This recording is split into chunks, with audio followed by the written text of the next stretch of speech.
हाँ, तो ये बेटा स्टार्ट करते हैं फटाफट से। देखिए पहला क्वेश्चन क्या कह रहा है, व्हेन अ रॉड लाइन, बेटा ये 25 फरवरी शिफ्ट 1 का पेपर है ना। एक क्लियर डिस्कस करते हैं।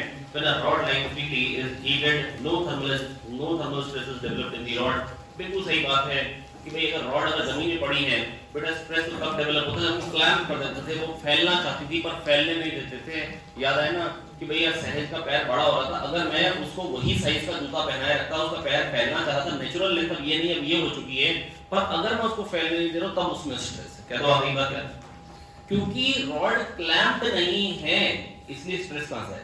वो जो नेचुरल लेंथ लेना चाहती वो ले सकती है, फ्रीली प्लेस है। अरे कह दो आगे समझ, ये शायद मैं बात बोली भी थी क्लास में, है ना। मतलब कि जो स्ट्रेस है वो तो तब डेवलप होना जो अपनी नेचुरल लेंथ लेना चाह रही थी वो ली नहीं। याद है ना कि हाथ की लेंथ बढ़ गई थी, मैं डॉक्टर के पास लेके गया था दोबारा से, है ना। मैंने उसकी हाथ की लेंथ नाप के रखनी चालू कर दी थी, कहानी सुनाई थी।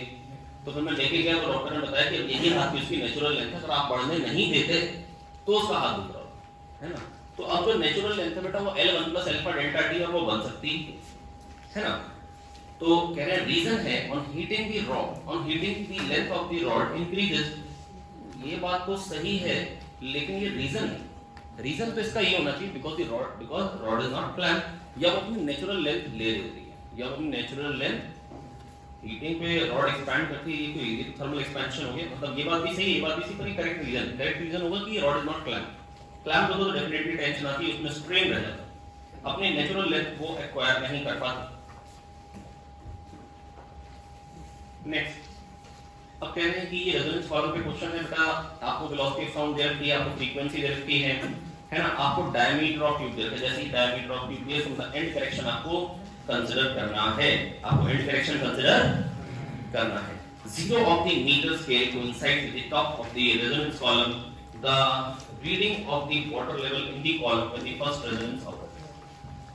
बेटा मैं आपको याद दिलाता हूं, जो एंटी नोड आता था प्यारे बच्चों, जो एंटी नोड आता था क्या वो ओपन एंड पे आता था, थोड़ा सा ऊपर आता था, और कितना ऊपर आता था बेटा, जो एंड करेक्शन जिसको हम बोलते थे E = 0.3D। अरे कह दो आगे यार समझ में, अरे हाँ ना बोलो यार। तो 0.3D प्लस L, जो भी ये रीडिंग आई है, L लेंथ में पानी नहीं है, तो 0.3D E plus L is equal to lambda by, ठीक है। D आपको पता है, लैम्डा आप कैसे निकाल लेंगे, C/F से करके दिखाऊं, हो जाएगा C/F से आप लैम्डा निकाल लेंगे, लैम्डा बाय 4 आंसर आ जाएगा। बढ़ू आगे, समझ में आ गई, कोई खास बड़ी बात नहीं है यानी। 0.3D हो गया एंड करेक्शन की, जो एंटी नोड आता है वो उतना ऊपर आता है। कई बातें याद आ रही है नहीं याद आ रही, जो एंड करेक्शन आता है प्यारे बच्चों 0.3D आता है प्लस L, ये हो गया, तो L प्लस 0.3D बेटा ये हो गई, मतलब एक्चुअल जो लैम्डा बाय 4 है बेटा वो यहां तक, L लैम्डा बाय 4 नहीं होता। और बेटा अगर आपको याद हो बेटा, फर्स्ट रेजोनेंस कॉलम और सेकंड रेजोनेंस कॉलम, ज्यादातर बेटा वैसे क्वेश्चन ये आता है हमेशा कि फर्स्ट रेजोनेंस कॉलम दिया जाता है कि कहां पे फर्स्ट रेजोनेंस हो रहा है, L1 पे हो रहा है, और सपोज करिए दूसरा हो रहा है L2, दूसरा कहां पर हो रहा है प्यारे बच्चों, L2 पे, यहां से L2 पे, ठीक है। तो बेटा L2 माइनस L1 जो होगा ना प्यारे बच्चों, वो क्या होगा, लैम्डा बाय 2, क्या होगा, लैम्डा बाय 2। हाँ ना बोले, कई बार L1 L2 देते हैं और पूछ लेते डायमीटर ऑफ द पाइप, तो बेटा कैसे निकालेंगे बेटा, मैं आपको फिर से कह रहा हूं, L1 प्लस E जो होगा बेटा वो लैम्डा बाय 4 होगा। L1 लैम्डा बाय 4 नहीं होता, L1 plus E lambda by 4 होता है। हाँ ना बोले, L2 आपको मालूम है, L2 प्लस E जो होगा वो 3 लैम्डा बाय 4 होगा। हाँ ना बोले, आया कि नहीं है। अब जो इनका डिफरेंस आएगा L2 माइनस L1, वहां से लैम्डा बाय 2 आ जाएगा, लैम्डा की वैल्यू यहां पे पुट कर देंगे तो E आ जाएगा, E 0.3D है, डायमीटर निकल जाएगा। कह दो आगे, हाँ ना बोलो। अगर आपको L1 L2 मालूम है, अगर आपसे कोई कह रहे L3 निकालो, तो L3 के लिए क्या करेगा, एक लूप और ऐड होगा, एक लूप की लेंथ क्या है, लैम्डा बाय 2, और लैम्डा बाय 2 क्या, L2 माइनस L1, बस L3 प्लस L, मतलब L3 की जो वैल्यू आएगी सॉरी वो आ जाएगी L2 के बाद L2 माइनस L1, और L2 के बाद L2 minus L1, lambda by 2 और नीचे जाओ। अरे कह दो आगे, क्या याद आ गया रेफरेंस कॉलम या नहीं याद है, अरे हाँ ना बोले, है ना। अब देखो बेटा इस पे क्वेश्चन की बात करो तो देखो क्वेश्चन कैसे कैसे बन सकते हैं, जैसे C = F लैम्डा है, है ना, v equal to F lambda है, तो वेलोसिटी मान लीजिए मेरे को निकालना एफ लैम्डा, और लैम्डा क्या है L2 माइनस L1/2। ऐसा भी हो सकता है कि मतलब फ्रीक्वेंसी आपको निकालनी हो, फर्स्ट रेजोनेंस और सेकंड रेजोनेंस आपने नोट किया। हेलो दोस्त, फर्स्ट रेजोनेंस और सेकंड रेजोनेंस आपने नोट किया, आपको फ्रीक्वेंसी में एरर निकालनी है ना। या हो सकता है कि क्वेश्चन में कहते हैं फ्रीक्वेंसी मालूम है, वेलोसिटी निकालो और वेलोसिटी में एरर बता दो। तो एरर्स का जब ये क्वेश्चन बनेगा तो बेटा देखो, जो मैंने आपको बात बोली थी, कभी-कभी लीस्ट काउंट बाय 2 भी होता है, कभी-कभी लीस्ट काउंट भी होता है। तो बेटा उसकी कहानी मैं क्लियर करता हूं। मेन सभी नहीं, क्योंकि मेन में केवल और केवल लीस्ट काउंट पे रहता है। बेटा देखो, दो तरीके के स्केल होते हैं, एक होता है फिक्स और एक होता है मूविंग, है ना। एक होता है जो आप लाइन खींचने के लिए यूज करते हैं जहां पर फिक्स नहीं। मीटर ब्रिज में स्केल जो है वो फिक्स है, वो अपनी जगह है, वो अपनी जगह है। तो वहां पर बेटा जो एरर होगी, जैसे मान लो कि आंसर आ रहा है 48 और 49 के बीच में। हेलो राहुल, आंसर आ रहा है 48 और 49 के बीच में। अब अगर ज्यादा 48 की तरफ है तो आप 48 लिखो, ज्यादा 49 की तरफ है तो 49। तो बेटा हाफ से ज्यादा एरर नहीं कर पाओगे। लीस्ट काउंट 1 mm है, तो क्या ऐसा हो सकता है कि यहाँ पे 48 है, यहाँ पे 49, आपकी रीडिंग यहाँ पे है, तो क्या कोई मतलब देखो, हम ना फिर उसी की समझदार के लिए बात करें। अब वो 49 थोड़ी ना लिखो, 48 ही लिखता है। तो मतलब लीस्ट काउंट बाय 2 से ज्यादा की एरर नहीं कर सकते जब स्केल फिक्स है, क्योंकि जीरो वाली जगह पे एरर हो ही नहीं सकती, क्योंकि जीरो फिक्स है। लेकिन जब आपने स्केल रखा, आप रख के भेजा तो जीरो वाली जगह पे भी एरर कर सकते हो। आपने जीरो को एग्जैक्टली नहीं प्लेस किया और सही जगह पे। आप मेरी बात समझ, जहां से जहां नापना है। तो बेटा जब स्केल फिक्स होता है ना, मीटर ब्रिज में, पोटेंशियोमीटर में, रेजोनेंस कॉलम ट्यूब में, रेजोनेंस कॉलम ट्यूब में तो स्केल बना होगा, जीरो पे यहां पे फिक्स है, तो जीरो वाली जगह एरर नहीं हो सकती। नहीं तो क्या हो सकता है बेटा, यहां पर भी एरर हो सकती है लीस्ट काउंट बाय 2, और अगर फिक्स्ड स्केल ना हो तो लीस्ट काउंट बाय 2 एक जगह हो सकती है, लीस्ट काउंट बाय 2 दूसरी जगह भी हो सकती है। तो टोटल एरर कितनी हो सकती है, लीस्ट काउंट कितनी हो सकती है, अरे बोलो ना भैया साथ में, कितनी हो सकती है। लेकिन अगर फिक्स्ड स्केल है तो फिर क्या होगी, लीस्ट काउंट बाय 2, फिर क्या होगी, लीस्ट काउंट बाय 2। देखो एक्चुअली में है क्या बेटा, मेरी बात सुनो। मान लीजिए आपने क्या किया बेटा, स्केल से ना मेजर कर, है ना। तो मान लो कि आपने लेंथ यहां से यहां तक का ऑब्जेक्ट है, तो आपने क्या करना, L2 माइनस L1 से निकालनी एरर, L2 माइनस L1 से एरर निकालनी है आपने स्केल रखा, मान लो एक जगह रीडिंग आ रही है L2, एक जगह आ रही है L1। मैं रेजोनेंस कॉलम में किसी भी जगह की बात कर रहा हूं, कुछ भी रीडिंग है, x2 x1 बोलूं, L2 L1 से भी चलेगा। तो बस मैं आपको ये कहना चाह रहा हूं, मान लो ये क्वांटिटी है कुछ y, अब dy क्या है, dL2 minus dL1, dL2 minus dL, और dL2 क्या देगा, एरर इन L2, जो कि हाफ जो लीस्ट काउंट बाय 2 है, और इसमें भी लीस्ट काउंट बाय 2 है। और बेटा एरर मेरे को हमेशा ऐड करनी है, क्योंकि हो सकता है ऐसे पॉजिटिव और इसमें नेगेटिव, हमको वर्स्ट केस में एरर बतानी, माइनस भी हो तो भी मेरे को एरर ऐड करनी पड़ती, तो लीस्ट काउंट हो जाए। तो बेटा कंडीशन वही है, जीरो आपने रखा है, हाँ डेफिनेटली जीरो, आपको L1 सुनने में जीरो लग रहा है और यहाँ पे L2 लग रहा है, पर जो L1 में भी एरर हो सकती है वो भी कर सकती है लीस्ट काउंट बाय 2। आपने जल्दीबाजी में रखा, पर ऐसा नहीं हो कि 1 के करीब है ना। तो बस मैं आपको एक ही बात समझाना चाह रहा हूँ बेटा, और वो बात ये है कि बेटा या तो स्केल फिक्स होगा, है ना, या आप प्लेस करेंगे स्केल। अगर आप स्केल प्लेस कर रहे हैं तो वहां पे लीस्ट काउंट की एरर लेनी है, और अगर स्केल फिक्स है ना, इफ जीरो इज फिक्स्ड, अगर जीरो जो है फिक्स्ड है, जैसे मीटर में जो फिक्स्ड है, तो वहां पर कितनी एरर होगी बेटा, लीस्ट काउंट बाय 2। वहां पर कितनी एरर होगी, लीस्ट काउंट बाय 2। बोलो आगे, पक्का समझ में आ गया, अरे हाँ ना बोले यार। तो बेटा जैसे मान लीजिए यहाँ पे फ्रीक्वेंसी सपोज करिए मेरे से पूछी गई थी, इक्वल टू एफ लैम्डा से, लैम्डा हो जाएगा L2 माइनस लैम्डा बाय, बेटा लैम्डा आ गया L2 माइनस L1 से लैम्डा बाय 2 आया, है ना। तो लैम्डा क्या आएगा, twice of L2 minus L1। अरे हाँ ना बोले यार, आया कि नहीं आया। मैं आपको ये समझाना चाह रहा हूं बेटा, पहला रेजोनेंस हुआ L1 पे, दूसरा हो रहा है L2 पे। तो L2 माइनस L1 किस चीज का अंदाजा है, L2 माइनस L1 है lambda by 2। L2 minus L1 क्या है, अरे हाँ ना तो बोलो यार, L2 माइनस L1 क्या है। कई बात समझ में आ रही है, नहीं आ रही, इसमें कोई दिक्कत है क्या। अब बेटा फ्रीक्वेंसी निकल के आ गई v/2 L2 माइनस L1। अब आपको या तो वेलोसिटी एग्जैक्टली नोन होगी, या वेलोसिटी में भी कुछ एरर होगी। कह देंगे हमने वेलोसिटी कैलकुलेट करी, है ना, और वेलोसिटी हमने कैलकुलेट करी 330 और उसमें 1% की एरर।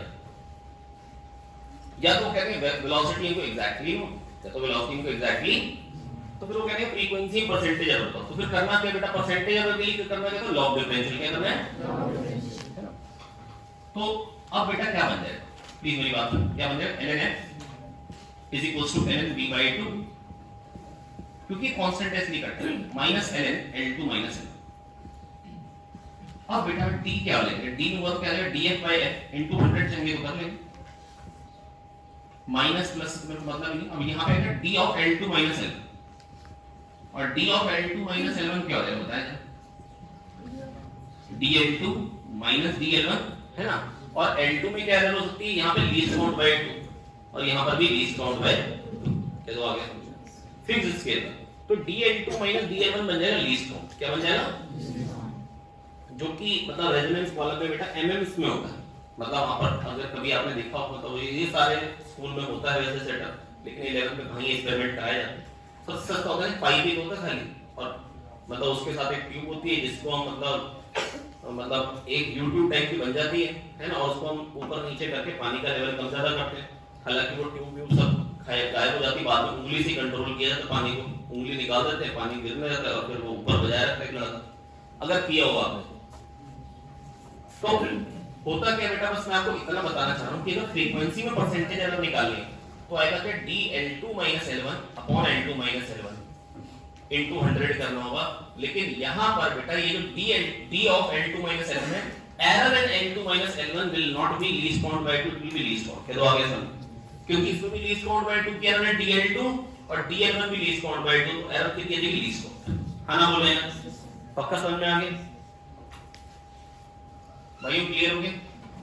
या मान लीजिए बेटा कहते हैं लैम्डा के कैलकुलेशन में कितनी एरर आ रही है, बेटा हमने लैम्डा बाय 2 निकाला l2 l1, क्या निकाला लैम्डा बाय 2, तो लैम्डा क्या आ जाएगा, twice of l2 l1, twice of d lambda क्या आ जाएगा, twice of dl2 dl1, correct है इनकरेक्ट है, अरे माना बोले यार भाइयों, कह दो आगे, सही बेटा समझ में आ रहा नहीं यार। अब dl2 क्या लीस्ट काउंट बाय 2, dl1 क्या लीस्ट काउंट बाय 2, हमको वर्स्ट केस में एरर लेनी होती, तो क्या हो जाएगी लीस्ट काउंट और d लैम्डा, लैम्डा में एरर क्या निकल के आ रही है, ट्वाइस ऑफ दिस,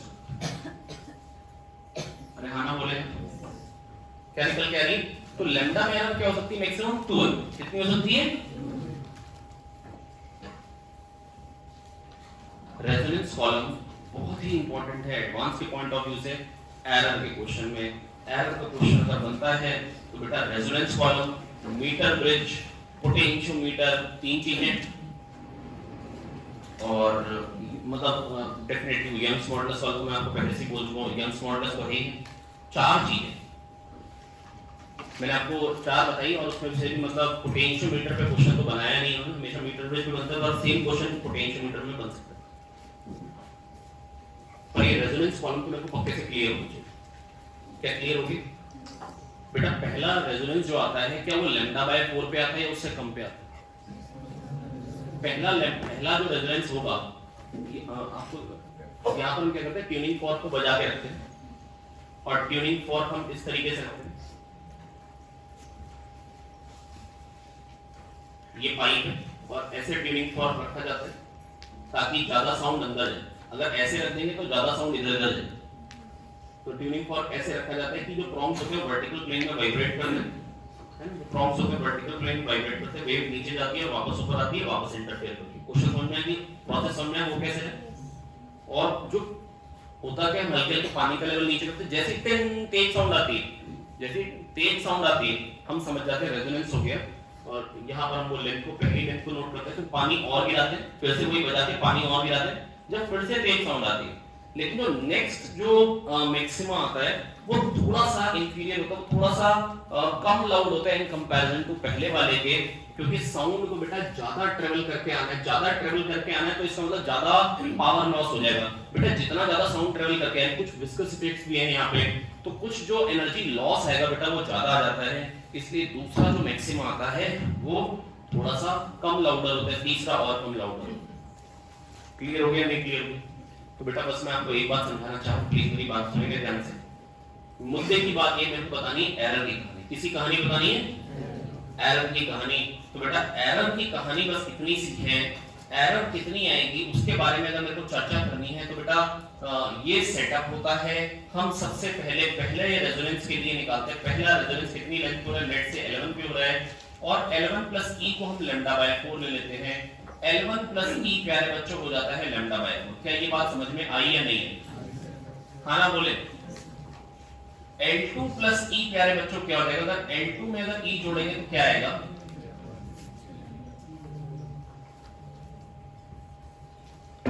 अब दूसरा रेजोनेंस हो रहा है L2 में, L2 प्लस E हो जाएगा प्यारे बच्चों 3 λ/4। क्या ये बात समझ में आ गई है या नहीं? अब बेटा L2 माइनस L1 अगर आप कैलकुलेट करेंगे तो वो λ/2 बचेगा। क्या ये बात सही?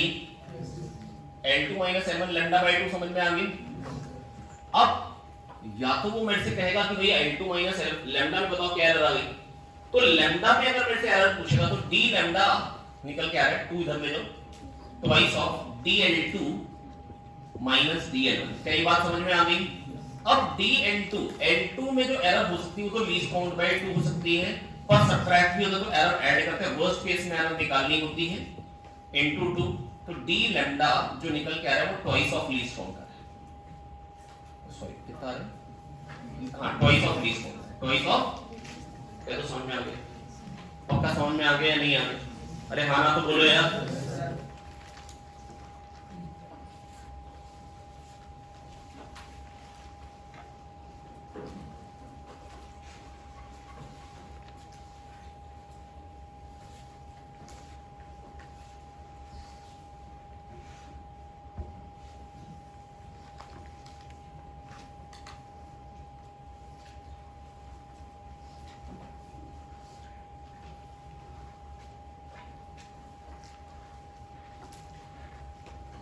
अच्छा कोई पूछे L3 अगर मैं कैलकुलेट करूं, लिखिए थोड़ा तेज करेंगे आप,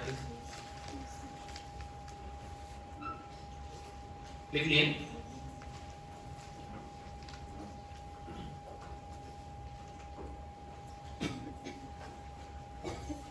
ये बहुत ही इंपॉर्टेंट चीज मैं आपको बता रहा हूं बेटा, एडवांस के लिए मैं आप एग्जैक्टली बोल रहा हूं कि 3 चीजें अगर आपको मालूम है, रेजोनेंस कॉलम, मीटर ब्रिज और सर्च एक्सपेरिमेंट, इन 3 में से एक आता ही आता है। ये मान के चले सर्च एक्सपेरिमेंट 3 में से 2 साल में आता है, और जो रेजोनेंस कॉलम या इस पे क्वेश्चन जो एरर में, डायरेक्ट क्वेश्चन तो बन सकता है, लेकिन जो एरर में क्वेश्चन आता है रेजोनेंस कॉलम पे वो रिलेटिवली यंग्स मॉडल्स कंपैरिजन में रेयर होता है। मतलब आप भी मान के चल सकते हैं 4-5 साल में एक बार, मतलब जो अभी तक का ट्रेंड है। अब बेटा अगर कोई कहे कि L3 कैसे निकालोगे, तो L3 के लिए क्या करना होगा, L2 में एक लूप और जोड़ना, और एक लूप लेंथ है L2 माइनस L1। क्या ये बात समझ में आ गई? अच्छा L3 में कितनी एरर आ सकती है, ये twice of L2 minus L1। नहीं समझ में आया क्या? तो twice of dL2 minus dL1, और ये क्या है, लीस्ट काउंट बाय 2, ये क्या है, और ये क्या है, लीस्ट काउंट बाय 2, तो क्या है thrice of least count by 2। तो ये L3 में एरर, ये है एरर इन L3।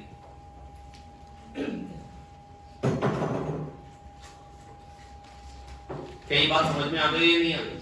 जब सब्ट्रैक्ट भी होता है तो हम एरर ऐड करते हैं, जब सब्ट्रैक्ट भी हो रहा होता है तो हम एरर को ऐड करते हैं, क्योंकि एक में पॉजिटिव एरर हो सकती है, एक में नेगेटिव एरर हो सकती है, एक में ज्यादा नाप लिया हो, एक में कम नापा हो, है ना, तो एरर जो होंगी प्यारे बच्चों को ऐड होंगे।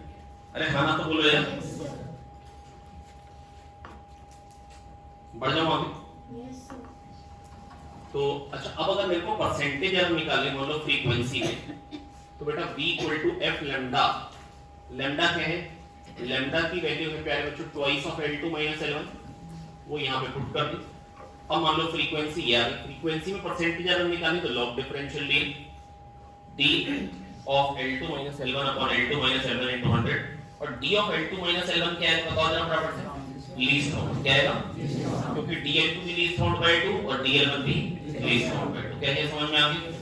क्या मैं साथ में वो मीटर ब्रिज वाला बता दूं कि एरर वाला तुम कर, है ना, कल की क्लास में सर्च एक्सपेरिमेंट भी बता के, मतलब ये पूरा एरर का जो एक क्वेश्चन 100% श्योर है एडवांस में वो आपको पक्का तैयार हो जाएगा, पर आपको ये पूरी बात समझ में आई है, न्यूमेरिकल वैल्यू तो आप पुट करिए। ये श्योर शॉट है बेटा, एडवांस का जो श्योर शॉट है उसको आपको सेपरेटली कॉपी में लिख लेना चाहिए, रेजोनेंस कॉलम, मीटर ब्रिज, और तीसरा है सर्च एक्सपेरिमेंट। ये दो के आने की पॉसिबिलिटी बहुत रेयर होती है। आप ये माने कि मतलब 3 साल में एक बार अगर ये आ जाए तो भी बड़ी बात होगी, इन दोनों में से एक चीज है ना। 2 बार तो सर्च एक्सपेरिमेंट बिल्कुल ही श्योर, उससे ज्यादा बार श्योर है तो ये आपको, लेकिन बेटा हर एक में काम बिल्कुल पैरेलल है, काम बिल्कुल सेम है, हर एक काम अलग अलग नहीं है। मैं सर को वो भी बताते हैं, खत्म करते हैं, क्वेश्चन आपको कल करा देंगे उस पर। अगली चीज क्या है बेटा, मैंने ये बता दिया आपको। अच्छा, मीटर ब्रिज, मीटर ब्रिज में क्या होता है बेटा, इस तरीके का होता है सेटअप। ये एक एल शेप कॉपर स्ट्रिप होती है, लीनियर होती है, और फिर एक और एक एल शेप होती है। इसके बीच में हमने क्या करा होता है, वायर को बांध दिया होता है। 1 मीटर की वायर होती है, यूनिफॉर्म क्रॉस सेक्शनल एरिया होता है ना। इस तरफ एक अननोन रेजिस्टेंस है और इस तरफ मेरा रेजिस्टेंस बॉक्स है जिसमें मेरा एक नोन रेजिस्टेंस आप कह सकते हैं। जो की निकालता हूं उसके हिसाब से उतना रेजिस्टेंस आ जाता है, जो की निकालता हूं उतना रेजिस्टेंस वहां पे मेरे पास आ जाता है। अरे हाँ ना तो बोले ना, कुछ समझ में आ रहा है? एक्टिव बैठे बिल्कुल। अब यहाँ पर बेटा क्या होता है, यहाँ पर मेरे पास एक बैटरी होती है ना, उसका कुछ इंटरनल रेजिस्टेंस भी होगा डेफिनेटली। ये कॉपर स्ट्रिप्स क्यों ली जाती है, क्योंकि बेटा यहाँ से यहाँ में कोई पोटेंशियल ड्रॉप नहीं आना चाहिए, तो रेजिस्टिविटी कॉपर की बहुत कम होती है। ट्रांसफार्मर में वाइंडिंग भी हमने कॉपर की ही ली थी, है ना। और जिस तरफ करंट ज्यादा होता है उस तरफ मैंने आपको बताया था कि थिक वाइंडिंग ली जाती है, थिक उस तरफ रखी जाती है जिस तरफ करंट ज्यादा होता है, याद है, जिस तरफ वोल्टेज कम होगी उस तरफ करंट ज्यादा होगा, और उस तरफ वाइंडिंग कैसी रखी जाती है, थिकर रखी जाती है। कैसी रखी जाती है, थिकर वाइंडिंग्स होती हैं। तो वैसे ही यहाँ पर बेटा हमने थिक रखा है ताकि यहाँ पे कोई पोटेंशियल ड्रॉप ना आए, है ना। तो ये पूरी चीज हो गई। और यहाँ पर बेटा यहाँ पर हमारे पास एक गैल्वेनोमीटर और उसके साथ कभी कभी रेजिस्टेंस लगा देंगे और एक जॉकी, जिससे हमने क्या किया, फाइनली नल पॉइंट ढूंढ लिया। फिर से कोई बात, इसको उस पर रब नहीं करेंगे। रब ना करने के पीछे रीजन ये होता है, रब नहीं करना होता, हमको स्लाइड करके नहीं करना होता ताकि मोशनल ईएमएफ ना आ जाए। जहां पे नल पॉइंट है फिर वहां पे नल पॉइंट नहीं मिलेगा, जहां पे नल पॉइंट है वहां पे नल पॉइंट नहीं मिलेगा, है ना। क्रॉस सेक्शन एरिया नहीं चेंज हो जाने वाला बेटा, आप कैसे करते हैं। अब बेटा मैं बस आपसे ये कहना चाह रहा हूं, देखो मान लो एल पे आया है और ये हो गया 100 माइनस एल, सेंटीमीटर में है, ठीक है। तो अब बेटा इसका इक्विवेलेंट सर्किट डायग्राम क्या बन जाएगा बेटा, देखो ये पॉइंट है ए, मान लो ये पॉइंट ए है और ये पॉइंट बी है और ये पॉइंट मान लो सी है और ये पॉइंट मान लो डी। तो ए से बी के बीच में एक रेजिस्टेंस है जो कि अननोन है x। बी से डी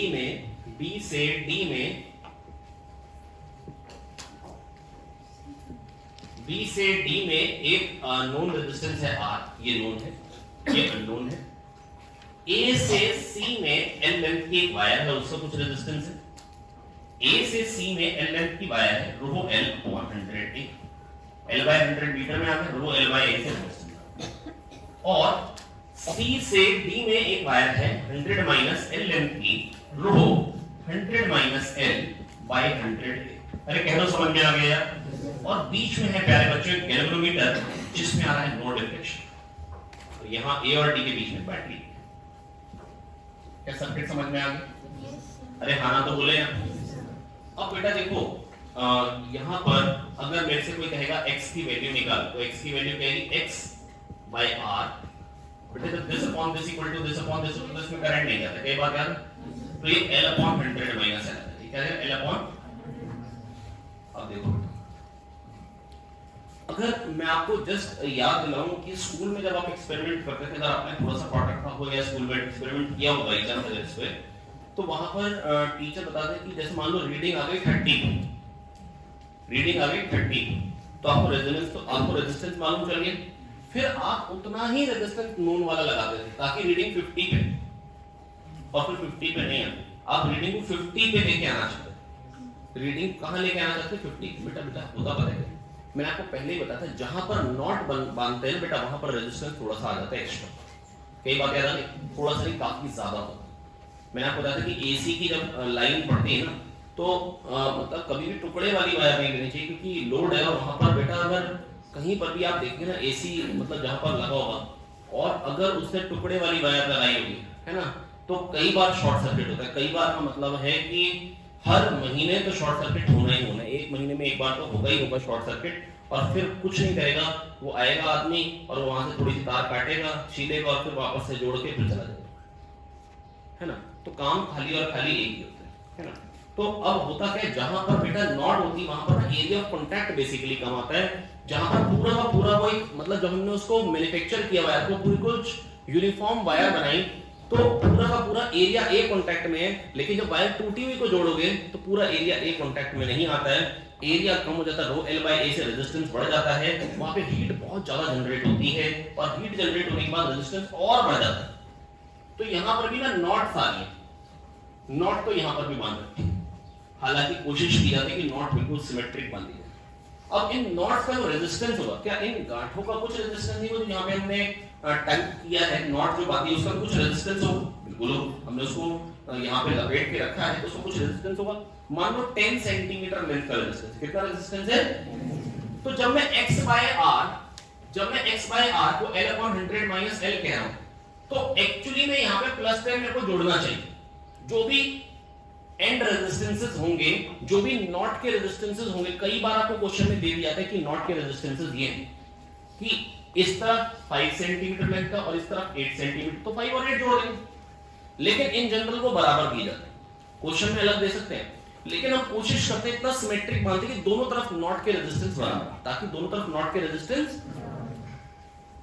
अब अगर बेटा मेरी बात सुनिए ध्यान से, अगर नॉट के रेजिस्टेंस दोनों तरफ मान लो 10 सेंटीमीटर, तो जब रीडिंग 30 बाय 70 जिसको आप बोल रहे हो ना, तो बेटा वो 30 प्लस 10 और 70 प्लस 10 वो 3 बाय 7 नहीं है, वो 3 बाय 7 नहीं है, वो तो 4 बाय 8 है, वो हाफ, तो एरर है। पर यही सोचो कि अगर रीडिंग 50 पे हो, उसमें अगर 10 जोड़ भी दोगे तो क्या एरर आएगी बेटा? कुछ एरर नहीं आ रही है। एंड रेजिस्टेंसेस की एरर जो है वो बेटा खत्म कर दी, एंड रेजिस्टेंसेस की एरर जो हमने खत्म कर दी। तो बेटा मैं हमेशा ये चाहता हूं कि जो रीडिंग आए, अगर कोई पूछे कि अगर मीटर ब्रिज में एक लड़के ने मेजर की 20 80, एक की रीडिंग आ रही 20, एक की आ रही 30, एक की आ रही 40 और एक की आ रही 50, मिनिमम एरर किसमें होगी? 50। मिनिमम एरर किसमें होगी? जितना आप मिड पॉइंट के पास हैं, क्योंकि दोनों में वही चीज ऊपर नीचे आप जोड़ोगे तो एरर जो होगी बेटा वो कैंसिल हो जाएगी, कोई उसका इफेक्ट ही नहीं रह जाएगा। अगर सोचो 20 80 होता,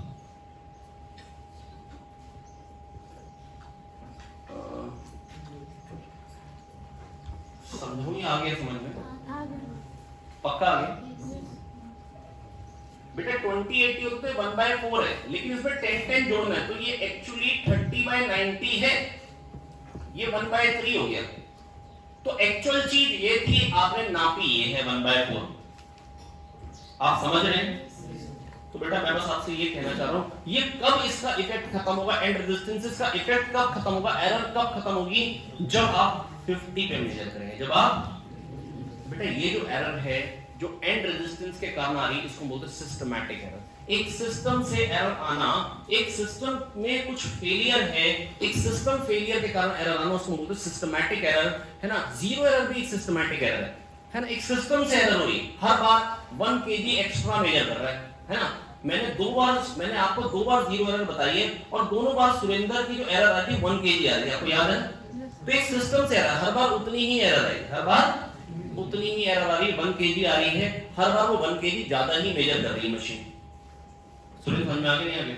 तो बेटा मैं बस आपसे ये कहना चाह रहा हूं प्यारे बच्चों की जो सिस्टमैटिक एरर है ना, वो किसी भी मतलब एक सिस्टम से एरर होनी चाहिए, मतलब सिस्टम में कुछ ऐसी प्रॉब्लम होनी चाहिए जिसके कारण कुछ एरर हो रही है। और एक होती है रैंडम एरर। रैंडम मतलब जिसका कोई कारण नहीं है, मतलब जिसके लिए कोई कारण इलस्ट्रेट नहीं कर सकते कि ये कारण है। हो सकता है आदमी जल्दी में हो, है ना, रीडिंग लेनी हो, वो यहाँ पे लिख रहा हो और उसने यहाँ पे रखा, उसके दोस्त ने यहाँ पे रखा, अब वो टेढ़ा देख रहा है इसलिए इधर को दिखाई देगा।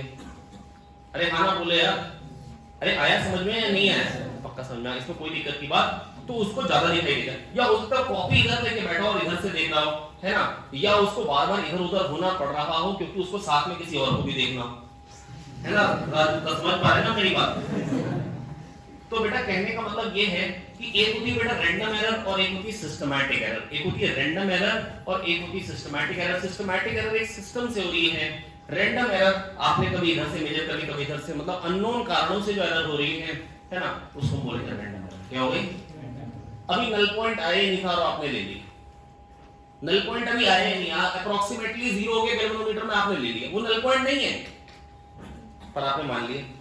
अरे हाँ ना बोले, जल्दीबाजी, अभी दिख रहा है उसमें 1 माइक्रो एम्पियर करंट है पर आपने मान लिया। अगली बार आपने इधर से किया, अभी भी दिख रहा है उसमें 2 माइक्रो एम्पियर करंट है दूसरी साइड, कभी आपने ज्यादा मेजर कर लिया, कभी कम। रैंडम एरर किसी भी रैंडम कारण से हो रही है, किसी भी रैंडम कारण से हो रही है ना। जिसको दूर करने का तरीका होता है एवरेज ले लो, क्योंकि आपने ज्यादा मेजर किया हो, कभी कम किया हो, ज्यादा सारी रीडिंग लो, उनकी एवरेज ले लो। अब बेटा सिस्टमैटिक एरर तो हो गई, यहां पर सिस्टमैटिक एरर किस कारण से हो रही है? एंड रेजिस्टेंसेस के कारण से। किसके कारण से? जो यहां पे सिस्टमैटिक एरर हो रही है, जो सिस्टमैटिक एरर हो रही है वो एंड रेजिस्टेंस के कारण से हो रही है। किसके कारण से हो रही है? एंड रेजिस्टेंस, नॉट्स के रेजिस्टेंस के कारण से। जो नॉट्स हैं, नॉट्स की स्पेलिंग प्रोबेबली कैसी होती होगी शायद, ऐसा मेरे को फील आई खाली, है ना। और अगर नहीं भी होती है तो हटा देना, यहां पे के साइलेंट है, आई भी। तो ln x minus ln r is equals to ln l, है ना, माइनस ln 100 माइनस l। क्या ये बात समझ में आ गई दोस्तों या नहीं आ गई? अब बेटा चुपके से d ले डालेंगे, r तो नोन है, इसमें कोई एरर है नहीं, तो यहाँ पर dx by x। अब बेटा मैं रैंडम एरर की बात कर रहा हूं, अब यहाँ पे बात चल रही है रैंडम एरर की, कि आपने l में एरर कर दी जल्दीबाजी में, कभी इधर से देखिए, कभी इधर से देखिए, कभी 0 नहीं आया था और आपने 0 मान लिया, है ना, तो बोले। अब मैं बात कर रहा हूं प्यारे बच्चों किसकी?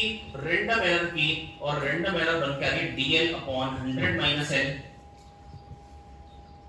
Minus d of 100 minus l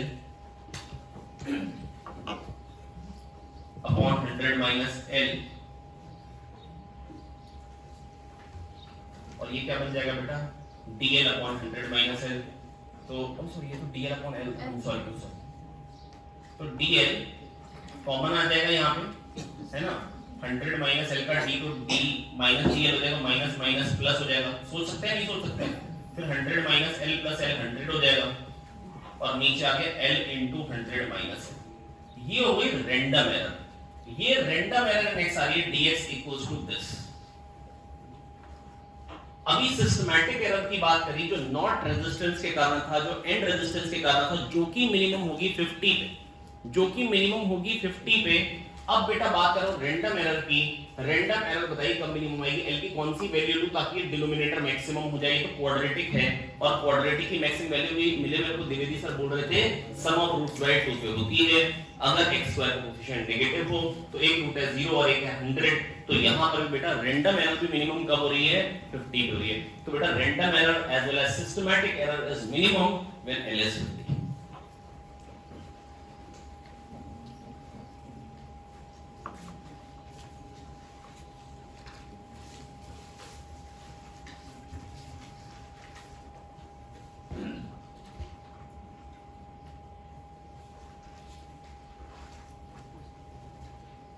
अब इसका मेन से कोई संबंध नहीं है ना।